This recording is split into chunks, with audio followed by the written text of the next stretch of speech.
Hello, I'm Jeremy Vine, and this is Panorama. Mayday, mayday, mayday. Pilots overcome by fumes at 20,000 feet. I was paralyzed. You can imagine an aircraft with no pilots going full speed in a descent towards an airport. Holidaymakers preparing to sue over claims their health has been damaged. We got on that plane very healthy, and my whole family has gotten off the plane very sick. We're still suffering symptoms to this day, and I want to know why. Could the air they breathe be affecting pilots' judgment? We've got pilots confusing information from air traffic control. Passengers should be concerned. This is a potential flight safety issue.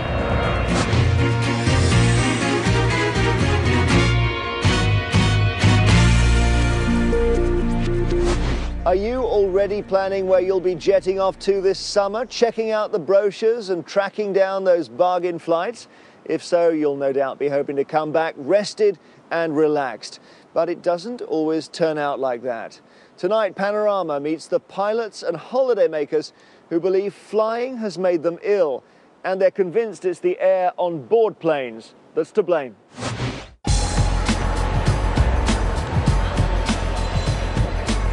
We're a nation that's fast becoming hooked on air travel. With cheap fares, we now take more than 56 million flights a year and spend more time in the air than ever before. Samantha Sabatino and her family from Hertfordshire used to love their exotic holidays. But that all changed early last year on charter flight 120 from Gatwick to Florida. We was all really excited, as you can imagine, any child going to Disney World, full of beans, and we all felt 100% fit and healthy, and we was just really looking forward to a great holiday. About 7 to 8 hours into the flight, Emily said to me, "Mummy, there's a funny smell in the cabin." Literally, as she said that, within seconds she went pure white, and she just violently vomited everywhere. She suspects the funny smell was toxic fumes on the plane, and says she suffered severe flu-like symptoms and breathing problems for the rest of the holiday. I just felt absolutely paralysed and had wheezing and lots of crackling in the chest, making a noise like this. Just plain awful. I really thought something serious was wrong. You've collected quite a number of documents here. What's this one? This is the sick passenger list that I look at the airport. As they waited to fly home, Samantha says she made a list of 31 passengers who complained they too had been unwell. I just couldn't believe it. I was absolutely astonished that so many people had gotten sick, and they'd all said their symptoms had started from the plane journey out. What could have caused the passenger's illness? Doctors say Samantha didn't have an infection, and most puzzling of all is that her family are still suffering.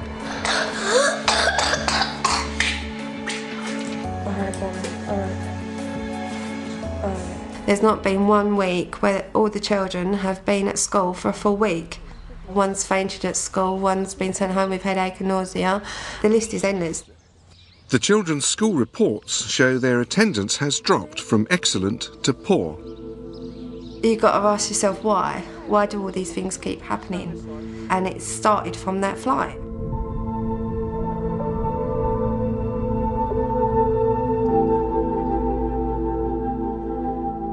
How could harmful fumes get into any well-built plane and affect passengers?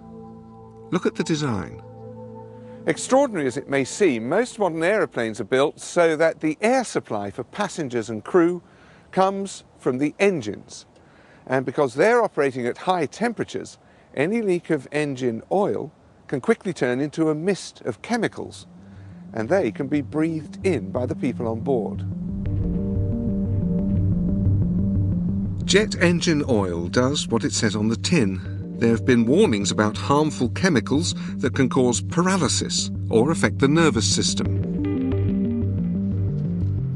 Professor Chris Van Netten, a world-respected toxicologist, has carried out studies into the hazards from these oils for more than 10 years. If there's oil leaking into the ventilation system, this is what would happen.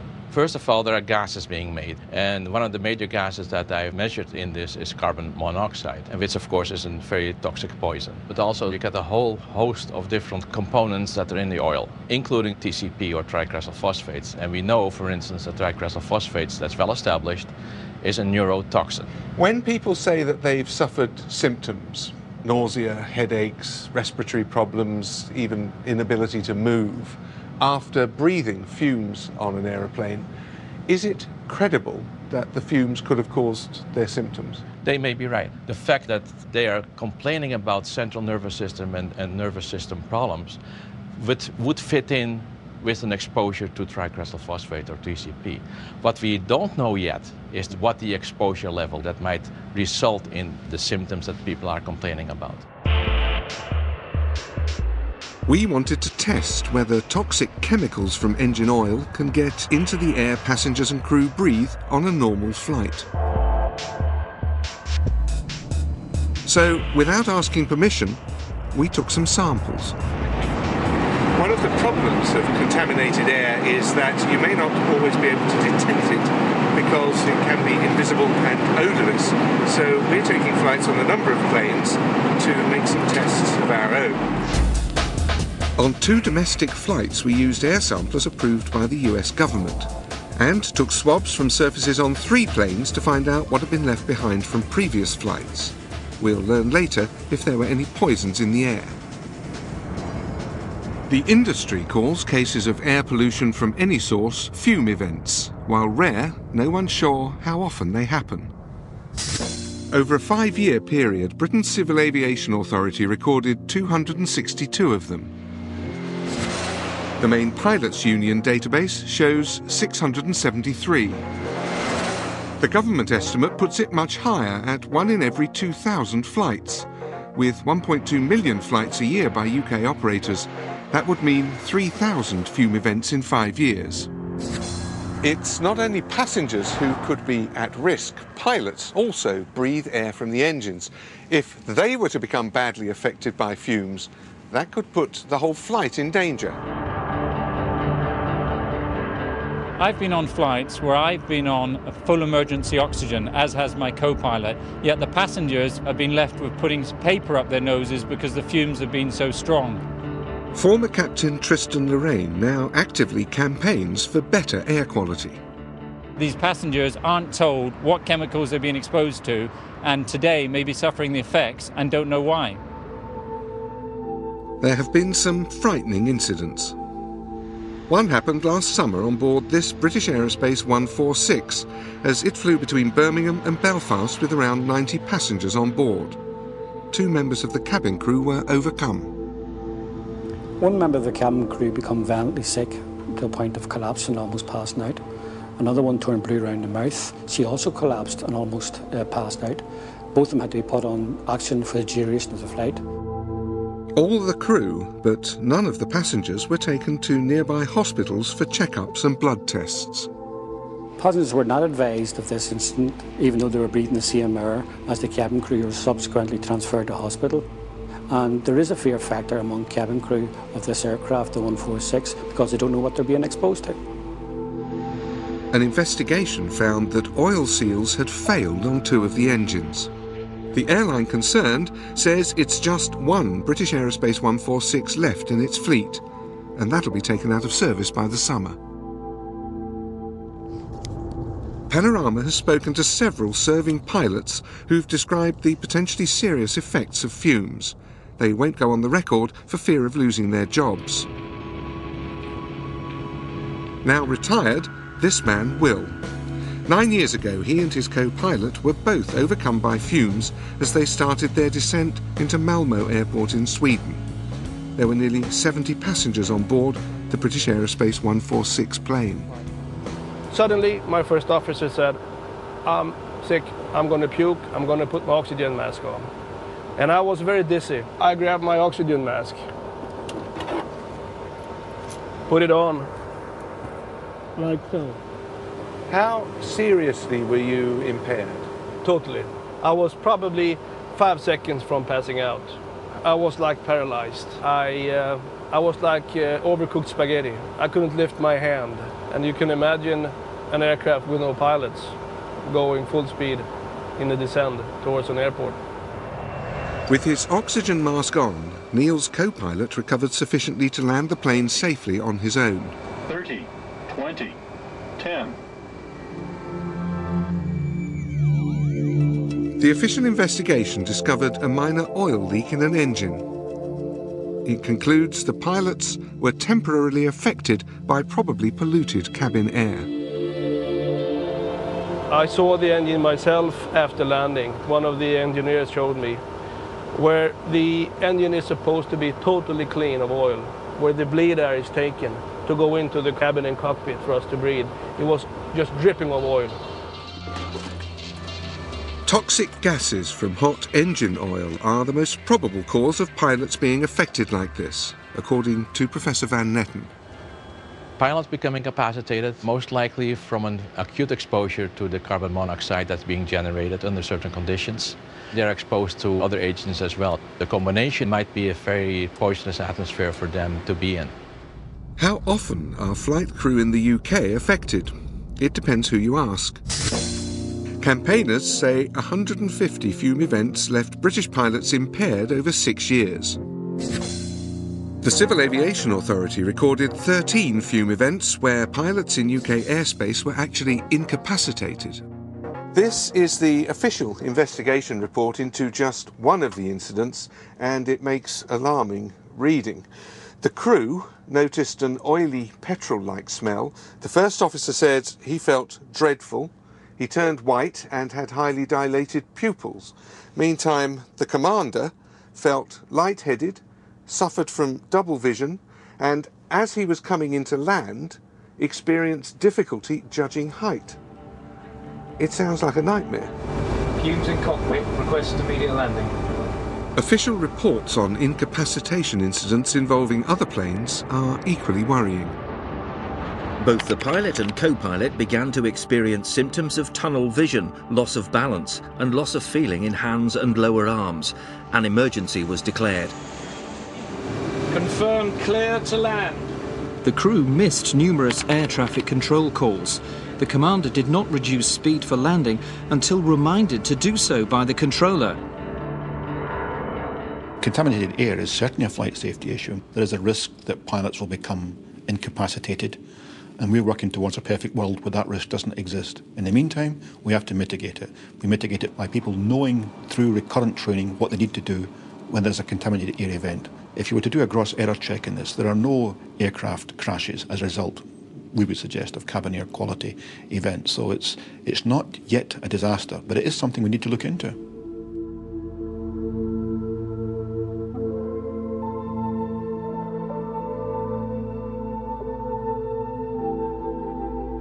While in theory passengers and crew on nearly all planes could suffer from contaminated air because of the nature of the design, in practice some types of aircraft appear more prone to the problem than others.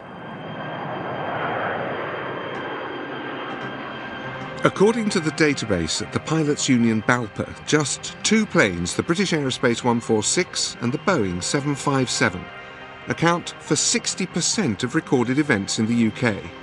There are 158 of the planes among the 1,300 airliners registered here in Britain. Former Captain Julian Soddy retired in 2000 after flying the 146 in the final years of his long career. He says fumes in the cabin and cockpit were commonplace. That aeroplane over there, the silver one with the 4 intake blanks in, is a British Aerospace 146, and that's what I spent the last 6 years of my flying career flying. It was a delightful aeroplane to fly, but of course it did have a problem. And the problem was that when you started the aeroplane auxiliary power unit from cold first thing in the morning, frequently it would fill the cabin with black smoke. Did this ever affect the passengers? Not to the extent that I've just told you, because that was before the passengers got on first thing in the morning. We sometimes did get complaints from the passengers via the cabin staff, but the cabin staff were so used to it that frequently they just didn't bother to tell us. Within the industry, fumes have long been recognised as a hazard. BAE Systems began notifying operators about problems with contaminated air and the possibility of crew incapacitation 8 years ago. BAE says only a small proportion of fume events are due to oil leaks. It says it's updated 70% of oil seals and has no reports of fume events since fitting them. It says the quality of air on the 146 has been proved by independent studies to exceed all international standards. Boeing told Panorama it's committed to providing a safe and healthy cabin environment, and that studies show contaminant levels are low and health and safety standards are met.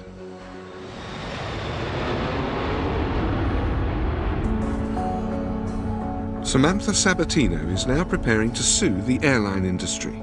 She and her daughter Kelly are on their way to meet some of the 14 other passengers who've joined the legal action in America. The only thing they have in common is the flight. Eric Warner and his 13-year-old niece Mary say they too continued to suffer health problems which started after the plane journey. I had pains in my head, in my chest, in my throat, across my nose. Every joint ached. I felt as if I was going to die. Mary, how did you feel when you got back home? All of my fingertips were purpley, like blotchy on the ends of them. Then after that I had a lot of sore throats, coughs and achy pains. It's all happened since we went on holiday. I'm convinced that all our troubles are stemming back from then. I think the only way you're going to get anywhere is to take it through the courts, because you're not going to get anywhere else. I'm determined to find out the truth. Yeah, because it's affected all our lives one way or another, isn't it? Charleston in West Virginia, where the passengers' legal case is being prepared. The passengers have found an attorney specialising in chemical exposure cases. Stuart Caldwell says he's found evidence of a problem on board their flight last year. We have some confidential information regarding a fume event. We know that something was wrong, and we know something went wrong on that flight. Yes. Do you? And how do you know that? Because we have confidential sources that indicate the mechanical history, but the most compelling evidence is the consistent statements, the consistent witness observations from the people who were aboard that flight. The airline concerned has told Panorama there was no fume event on that flight. That'll be argued out in court. Stuart Caldwell says the case will focus on his claim that passengers have been damaged by breathing in chemicals contained in jet engine oil. Samantha and her fellow passengers exhibit unequivocally signs and symptoms of acute exposure. What else explains it? There is no evidence of a viral infection, bacterial infections, most other causes that would produce the long-lasting complaints that Samantha and her fellow passengers have been excluded.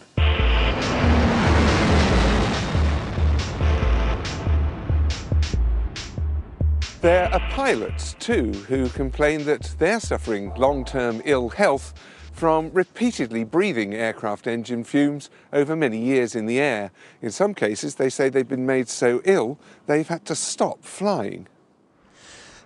Remember Captain Julian Soddy, who retired with ill health 8 years ago? Every time I flew the aeroplane, and it gradually got worse and worse and worse, I would get severe flu-like symptoms, headache, tightness of chest, which occurred probably 15 or 20 minutes after getting airborne. What was it that led you to stop flying? My wife took me to the doctor's. I sat down in his surgery in uniform, and he said, if you think that I would climb into the back of an aeroplane with you as the pilot up the front in the state that you're in at the moment, you've got another think coming. So he grounded me. Captain Soddy returned to flying after being grounded for 3 months. But once in the air, his health problems soon returned. I wanted to fly. I've always flown. It's my life. It's what I am, not what I do. But as soon as I got into the aeroplane, well, within a few days, the symptoms started to return in exactly the same way, with the same aeroplanes, which is strange. It was a very, very definite illness that was brought about by something beyond my control in the aeroplane. And I'm afraid that was it. It was hang up your helmet and goggles time. Captain Tristan Lorraine's career flying Boeing 757s ended 2 years ago after he was grounded with ill health. His doctors say his symptoms are consistent with exposure to fumes. He's taking part in research to develop a blood test which will detect chemicals found in fume events and pinpoint when that exposure happened. The idea of developing this test is to prove that passengers and crews are being exposed to tricrystal phosphate, but more importantly, it will prove time of exposure. So when people have done the blood test and they present to an airline and say, I was exposed on your flight, the airline industry will be forced to deal with the problem. Current airline staff are also secretly taking part in the tests. This crew member says she was exposed to fumes just a few months ago. She doesn't want to be identified for fear of losing her job. The first warning I had was that metallic taste in my mouth, and that was basically on takeoff. Soon after, there was that really strong smell of burnt plastic. I felt my chest was burning. I started coughing. I lost my voice. The burning sensation in my chest, I had it for about 2 months after that. Why have you come to have your blood taken for testing today? Because I don't know whether those symptoms I have are going to be reversible, or if something else in a few months or in a few years' time is going to happen, and I want to understand what's going on.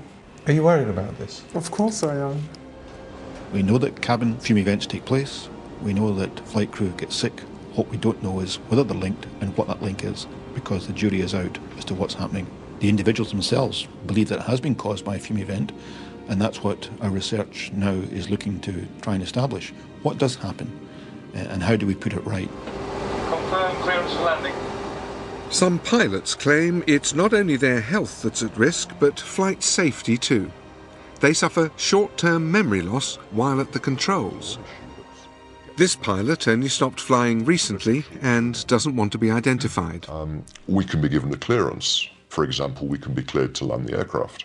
If the clearance is given quite a long way from the point of landing, we'll have forgotten if we've received that clearance. So we just throw our hands up in the air, check the runway's clear and land. Both pilots can be in the state where they simply can't remember if they've been cleared to land as they are approaching the runway. That's correct. 36 pilots who believe they've been affected by fume events have been tested by a leading clinical psychologist. What we're asking people to do is to join up some dots which have numbers and letters in them in ascending order, and I'm going to time you and see how quickly you can do it. Dr. Sarah Mackenzie Ross carried out a series of psychometric tests to analyse their mental functions. She's published results on how the first 18 handled the puzzles. Well done. What did you find with the pilots when they tried this test? We found that a substantial number were performing below average and much below the level we'd expect given their level of intelligence. There were some certain areas in which they were weak, and these were to do with the ability to hold information in memory for short periods of time, the ability to switch their attention between different tasks. Dr. Mackenzie Ross believes these flaws could damage pilots' flying ability. Passengers should be concerned and that this is a potential flight safety issue. We've got pilots saying that they're struggling to remember, or they're confusing information from air traffic control. They're feeling mentally slowed down and they're struggling to shift their attention between different tasks. And yet these are the very skills that we require pilots to have. Half the pilots who found these problems in your tests are still flying. That's correct. Half the pilots we saw were either retired on ill health grounds or on sick leave, but half of them were still working. So does her research back the pilots' claims that their problems are caused by toxic fumes? My conclusion is there's definitely something wrong with these pilots. We've been able to exclude common causes for it. The pilots are concerned that it may be exposure to toxic fumes in the aircraft, and certainly the pattern and nature of the difficulties they report is consistent with that seen in other groups of people who've been exposed to chemicals that are potentially toxic to the nervous system. Her findings went to a government committee examining cabin air quality. Its expert calls the research excellent, but points out it wasn't designed to prove what caused the pilots' problems. The committee says that immediate health symptoms from fume events are plausible, but it's not possible to conclude there's any link to longer-term ill health in air crews. So what are we passengers breathing in on everyday flights? Our secret air and swab samples from a Boeing 757 and a British Aerospace 146 have been analysed. These seemed perfectly ordinary flights with no fume events, yet all our tests, air and swab, came back positive. We were exposed to the organophosphate TCP on both flights. This means that when you were in the plane, you were inhaling this level of TCPs. So what does this show you about the possibility of engine oil getting into the air that passengers and crew breathe? This proves the fact that the oil from the engine gets into the air, and this is what you have been breathing during this flight when you took your sample. The pathway is there, that engine oil gets into the air and people are exposed to it. Now, what's important here now, what are the quantities? The levels of the toxic chemicals found were very low, well within international safety standards. Yet they're still of concern to Professor Van Netten. The international standards are based on non-aircraft situations. We have to really be careful not to jump to conclusions when you say, well, this is a very low concentration. It's a low concentration, but in combination with many other things. If there is a fume event, you're exposed to much higher quantities of the tricressyl phosphates. Boeing told Panorama, as you're making clear, these levels are very low and well within current international safety limits. BAE Systems say our sample is 1,000th of the limit prescribed in the UK health and safety standard for long-term exposure. And they say an earlier study into cabin air concluded it was inconceivable the extremely low levels of oil contamination found could cause organophosphate symptoms. Boeing's new Dreamliner comes into service next year. The company told the House of Lords it will eliminate the possibility of oil fume events because the cabin air doesn't come from the engines. Eventually, all planes could have air supplied this way. Until then, passengers and crew will just have to accept they risk breathing in oil fumes when they fly. I could feel sick coming. I just had to get out. And my head was numb, my legs were numb. I want to know what has made my children sick. There's so many problems that we didn't have before. So many different types of things affecting the body from top to bottom. I want people to recognise that there's a problem going on and I want answers. Samantha Sabatino ending Jerry Northam's report. And you might be interested to know that the government has now started its own tests into the air we breathe in planes in what they say is the first research of its kind. And their initial results are showing they too have found the neurotoxin TCP in the samples. On Sunday night, a Panorama special goes inside a trust